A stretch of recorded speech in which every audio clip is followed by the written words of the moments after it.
What is up, guys? Welcome back to another video, and today I want to talk about why Donald Trump is going to win the 2024 presidential election. Now, before we start the video, please hit that like button, subscribe to the channel, make sure to turn on post notifications so you don't miss another video that I post, and make sure to follow the Twitter and join the Discord in the description down below.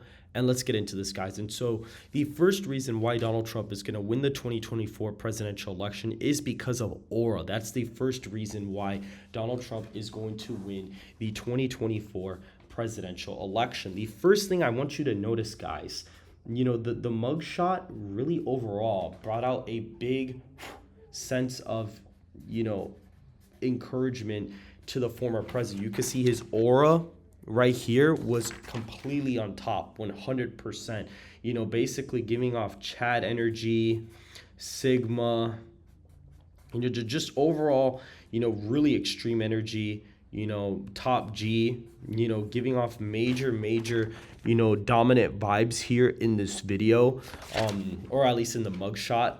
As you can see right here, Biden, on the other hand, his aura is just not on point, very weak, senile, angry. That is the main vibe that he gives off, in these pictures overall. And I'm sorry that these are in black and white, but this is the best that I could do for now. I had to re-record this again.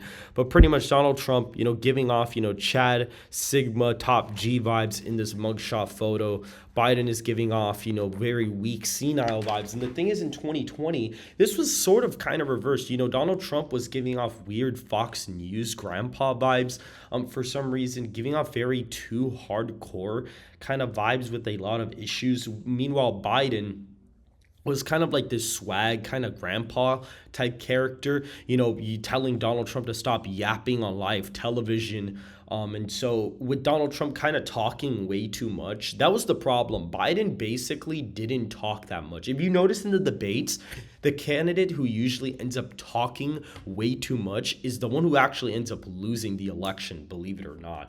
They are the ones who usually end up losing the presidential election.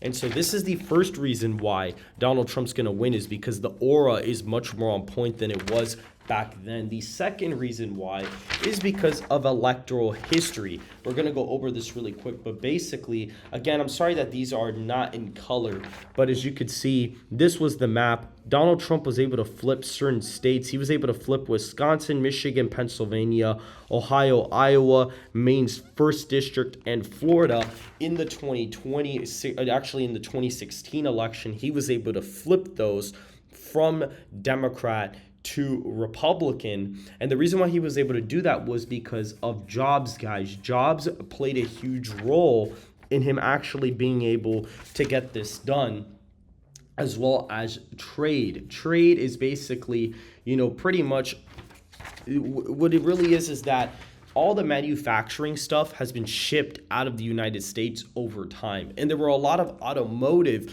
and manufacturing jobs in the Rust Belt, in the early 2010s, and a lot of those got shipped overseas. And so because of that, that actually made a lot of people mad up there. And that's why they ended up voting for Donald Trump in 2016. Florida, he was able to make, kind of minor Hispanic gains overall, and that's why he was able to really win there.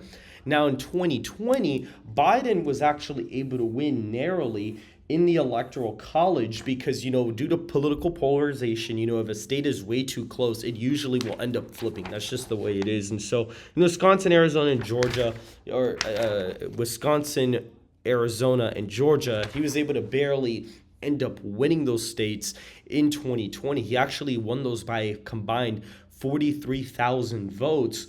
And if those votes would have gone to Trump, Trump would have tied him in the electoral college, which means that the election would have been sent to the House of Representatives. They would have probably ended up electing Trump in the House. And so with a narrow Biden win, despite him winning the popular vote by 7 million votes and winning it by 4.5 points, it was still a bad look for him overall because it was too narrow of a win.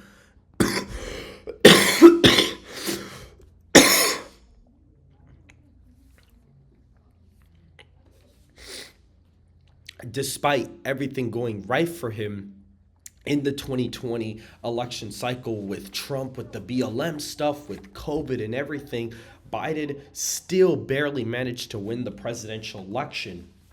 And right now, in 2020, Biden, as of 4 years ago exactly on April 3rd, he was only leading Trump by about 5.9% in the popular vote.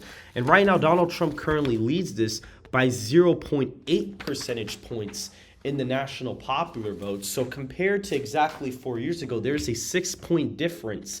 And Biden won the popular vote by 4.5 and won by 43,000 votes. So if the popular vote's even tied, or even if Biden's winning the popular vote by 1 or 2, he probably still loses the electoral college, which is more important than actually winning the popular vote overall. And not only that, if you look at all the battleground states, Trump was not really ever leading the battleground states back then. You know, he never led any of these states back in 2020. I mean, he was leading in Georgia's RCP aggregate, but that was about it. If you look at, Wisconsin, Trump is ahead by 1. In Arizona, he's up by 5. In Georgia, he's up by 5. He's up in Michigan by 3.5. He's up in Pennsylvania by 0.6. He's up in North Carolina by 5. He's up in Nevada by 4.3%. These are big leads for the former president in these states. And the thing is, in these states, like Wisconsin, on election day, he was down by 8 points. He ended up losing it by a tilt margin. Arizona, he was down by 4 points, only lost it by a tilt margin. Georgia, he was up by 1, ended up losing it by a tilt margin. Michigan, he was down by like 6, ended up only losing it by 2.5 points, 3 points. In Pennsylvania, he was down by 4 and only lost it by a point and change. North Carolina, he was down by 2 and actually ended up winning it by 1.3. And in Nevada, he was down by about, I think it was 7 or 6 points. And he was down by 5.4 points and he ended up losing it by 2.4. And now he's leading in all these states. So that's a really bad sign for Biden to even begin with. And now Biden's approval rating is sitting at minus 15% nationwide. That is a huge issue for him because in 2020, guys, Biden's approval rating was 52% in the national popular vote, 52%. And he ended up winning the popular vote with 51% of the vote. Now Biden sits at 40.8% as of today in the aggregate. And so because of that, there is almost a 12-point difference in the popular vote thing. And if you were to multiply that percentage by the amount of registered voters, so like 218 million, that's like 120 something million people, or at least maybe likely voters, it would be about 90 million voters approved of Biden. Now it's like in the low 70s.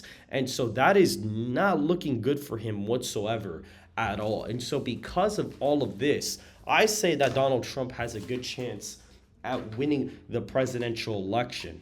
And so if you look at a state, this would be the map. He'd end up winning 313 electoral votes. First thing I'm going to say, Nebraska's, second district is usually characterized as competitive, but the governor wants to basically wants to replace the proportional system and wants a winner take all. And so Donald Trump, since he's won the state twice by over basically 19 or 18 points, if they make it winner take all, he's easily getting that electoral vote, which puts him at 252 electoral votes, including Georgia. And actually, that puts him at 236 from where he was in 2020 automatically.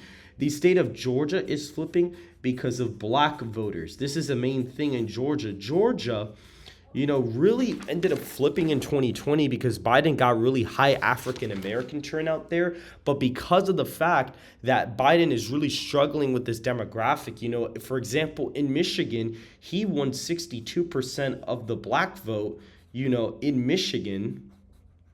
I'm going to write this down really quick. Now, you could see, 62% of the black vote in Michigan. Now, he's only leading, or he won it by 62 points.